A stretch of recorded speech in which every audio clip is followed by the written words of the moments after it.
Halo Sobat Exploring Herbal, kembali lagi dengan saya Herbalis Kartika. Untuk yang pertama kali menonton video ini, saya selain sebagai herbalis juga bekerja sebagai dosen herbal di sebuah perguruan tinggi negeri di Bali dan juga sebagai apoteker. Pada kesempatan kali ini melalui channel video Exploring Herbal, saya ingin berbagi terkait edukasi seputar herbal. Video series Exploring Herbal ini akan tayang 2 kali seminggu, jadi jangan lupa subscribe untuk melihat atau menonton video-video selanjutnya.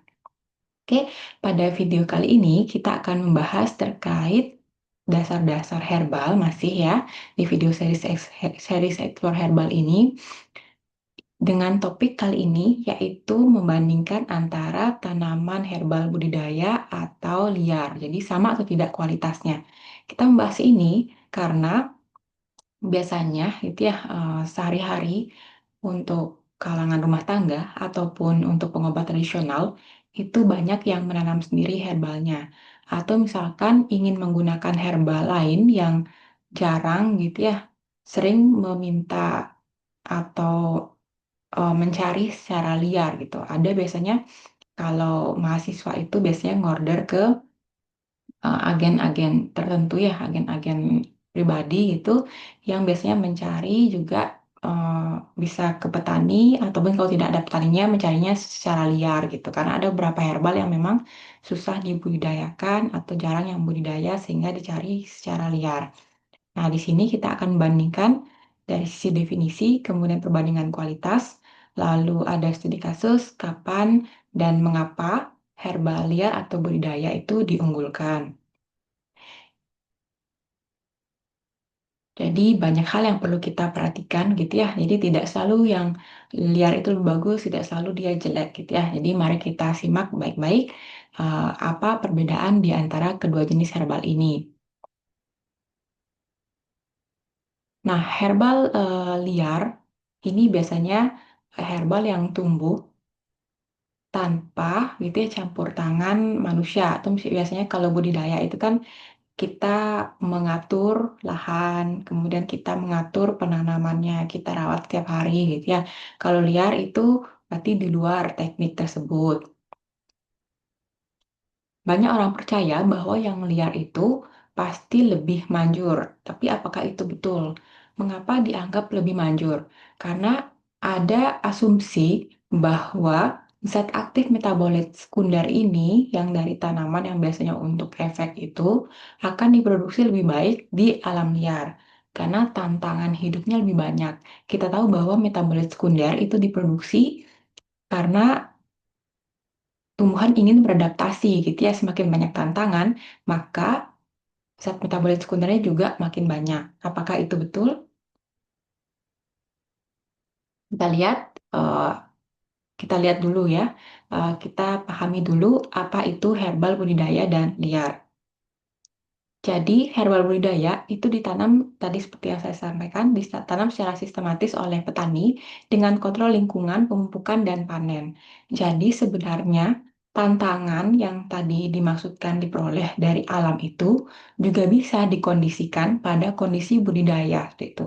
Karena sudah banyak sekali penelitian-penelitian terkait herbal gitu ya, yang membahas teknik budidaya terbaik untuk memperoleh zat aktif yang diharapkan dalam kadar tinggi gitu. Jadi sebenarnya bisa juga gitu ya mencari atau mengkondisikan atau memberikan tantangan kepada tumbuhan supaya diproduksi metabolisme sekunder dalam jumlah tinggi pada kondisi budidaya. Nah, herbal liar itu umumnya tumbuh di tebing, di hutan, kemudian tanah yang tidak tergarap tanpa campur tangan manusia. Jadi tantangan itu ada secara alami gitu ya, bukan berasal dari yang diberikan oleh manusia. Jadi tantangan ini kadang ada sedikit, kadang dia banyak, jadi tidak tentu gitu ya. Nah, ke perbandingan sekarang, perbandingan kualitas. Ada 4 aspek yang perlu kita perhatikan di sini, yaitu kandungan fitokimia, kemudian keamanan dan kebersihan, lalu keberlanjutan atau sustainability, dan yang terakhir adalah standarisasi dan sertifikasi. Jadi banyak aspek yang perlu kita perhatikan untuk menimbang baik buruknya dari budidaya maupun liar ini. Dari kandungan fitokimia atau zat aktif, cenderung ya kalau tantangannya banyak, maka zat metabolis sekunder akan diproduksi makin banyak sehingga eh, kandungan fitokimia itu akan semakin tinggi. Biasanya tantangan atau stres ini, atau stres alami berasal dari cuaca, serangga, kemudian lingkungannya atau persaingan dengan tanaman lain di sekitarnya gitu ya, yang dapat memicu produksi metabolit sekunder. Namun gitu ya, tidak konsisten gitu, karena tantangan ini kita tidak tahu ya cuaca itu seperti apa, di sekitarnya itu seperti apa, apalagi kalau kita mengumpulkan tanaman liar dari berbagai tempat, tidak hanya satu. Jadi di sini dengan daerah sana itu tantangannya berbeda. Sehingga sebenarnya kalau saya cenderung yang budidaya saja untuk yang memang bisa gitu ya dibudidaya. Karena yang tadi tantangan yang berubah-ubah, lokasi lokasi tumbuh itu mempengaruhi pertumbuhan metabolis sekunder kan gitu. Jadi kalau budidaya di satu tempat, kita bisa mengkondisikan nutriennya sama gitu ya. Kemudian tantangan yang diberikan juga bisa konsisten, intensitasnya, banyaknya, seperti apanya itu berdasarkan penelitian misalkan sudah ada itu lebih bagus lagi. Sehingga hasilnya konsisten, kadar zat aktifnya juga stabil, bisa dikondisikan gitu ya.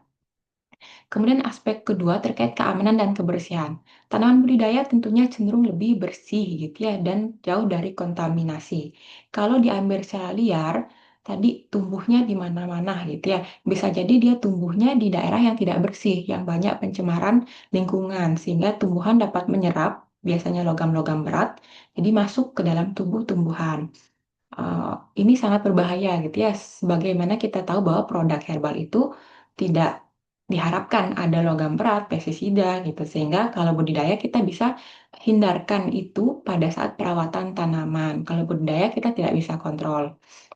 Kemudian terkait keberlanjutan dan sustainability. Jadi, kalau herbal liar itu kita tidak tahu apakah kita saja yang memanen atau orang lain juga, sehingga biasanya over over panen gitu ya, harvesting gitu, sehingga bisa jadi keberlanjutannya tidak ada gitu, tidak ada tanaman penerus, jadi diambil semaksimal gitu oleh penduduk. Jadi ekosistem bisa rusak gitu ya. Kalau budidaya kita tahu, oh tanaman kita, lahan kita segini. Kalau daun biasanya boleh dipanen maksimal 40% untuk menjaga tanaman itu tetap tumbuh gitu. Kita bisa atur juga, misalkan dalam rentang sekian bulan tanam lagi, sekian bulan tanam lagi, sehingga kita bisa mengatur, oh bulan ini bisa panen, bulan berikutnya juga bisa panen dari penanaman yang periode yang lain gitu ya. Jadi bisa continue. Kemudian dari aspek standarisasi dan sertifikasi. Herbal budidaya itu kita bisa atur supaya dapat memenuhi standar agricultural practice gitu ya. Sedangkan yang di apa namanya tanaman liar itu sulit karena tadi kita tidak tahu ya bagaimana di lingkungan. Karena justru mungkin lahannya bukan punya kita gitu ya. Jadi kita tidak bisa atur. Nah, ini juga bagus ketika herbal ini memang akan digunakan untuk penelitian, untuk produksi produk herbal gitu, sehingga gampang untuk standarisasi karena sudah memenuhi GAP gitu. Dan kita bisa telusuri tanamannya berasal dari mana, karena informasi ini sangat menentukan atau sangat penting gitu ya, sebagai informasi sumber atau asal tanaman, misalkan untuk penelitian, karya ilmiah, ataupun untuk produksi obat yang konsisten. Itu sedikit perbandingan beberapa uh, dari beberapa aspek untuk budidaya dan tanaman liar. Kemudian kita ke studi kasus ya. Jadi biasanya untuk biasanya studi kasus tanaman yang digunakan untuk obat, untuk penelitian, untuk milihnya budidaya. Apalagi untuk ekspor gitu ya, ada yang ekspor dari hulu yaitu mengekspor raw herbal. Nah, itu tentu di negara tujuan itu juga diharapkan kontrol kualitas bagus sehingga lebih memilih untuk yang budidaya. Jadi banyak sekali yang menginginkan budidaya ini karena lebih ini ya, lebih banyak keuntungannya. Namun beberapa tanaman liar memang masih dicari gitu ya, karena ada kalanya dia punya keunikan sendiri gitu ya, keunikan dari lingkungan tumbuhnya yang menyebabkan tanaman itu unik gitu dari kandungannya, kandungan zat aktif, kandungan rasa, aroma gitu, ya, dia punya kekhasan. Biasanya seperti misalkan gaharu gitu, atau madu, madu itu dihasilkan oleh lebah di daerah mana, propolis gitu misalkan. Jadi banyak tanaman-tanaman herbal tertentu yang tumbuh di satu tempat gitu yang lingkungannya masih alami. Nah, itu punya hak kekhasan sendiri gitu yang memang belum bisa ditiru oleh budidaya gitu. Sehingga eh, itu masih gitu ya, masih masih dipertahankan secara pemanenan liar. Namun tentu yang memanen ini harus memperhatikan keberlangsungan di ekosistem dan perlu uji klinis atau uji laboratorium gitu ya terkait kualitas sehingga apakah masih sama dari waktu ke waktu saat budidaya. Dan apa namanya, untuk yang liar ini juga masih dilakukan terutama untuk tanaman yang memang susah dibudidayakan atau ada jenis tanaman tahunan gitu ya yang menurut petani mungkin kurang ekonomis gitu kalau ingin apa perputaran ekonominya cepat gitu sehingga yang tumbuhan berkayu dan tahunan itu masih diambil dari alam liar gitu ya untuk tanaman yang sudah tinggi-tinggi ditanam oleh leluhur sekian puluh tahun yang lalu baru bisa dipanen sekarang. Jadi dipanen tapi tentu perhatikan jumlah panen dari waktu ke waktu supaya tanamannya masih tumbuh dengan bagus. Seperti itu. Jadi eh, ada baik buruknya ya, ada beberapa kondisi. Jadi kalau herbal itu tidak hanya tergantung pada apakah liar atau dia budidaya gitu ya. Ini untuk apa sedikit informasi tambahan gitu ya di akhir. Nah, yang terpenting adalah kita bagaimana cara menanamnya. Kita harus tahu seberapa bisa kita panen. Jadi tidak semua gitu ya, takut tanamannya mati. Jadi ada batasnya daun 40%, batang atau kulit kulit batang itu lebih kecil lagi gitu ya. Bagaimana proses pasca panen itu yang lebih penting gitu untuk menjamin keberlangsungan dan kualitas dari yang kita panen gitu ya. Untuk mengetahui herbal yang berkualitas itu sudah kita bahas di video sebelumnya terkait Simplicia. Nanti bisa ditonton video series Explore Herbal yang sebelumnya. Mungkin sampai segini dulu yang bisa saya sampaikan terkait budidaya dan liar. Jadi saudara bisa pertimbangkan gitu ya kapan budidaya, kapan tanaman liar. Kita harus memperhatikan aspek alam, kemudian ekonomi dan juga keberlangsungan. Oke, sampai sana dulu untuk video exploring herbal, series budidaya, dan tanaman liar kali ini.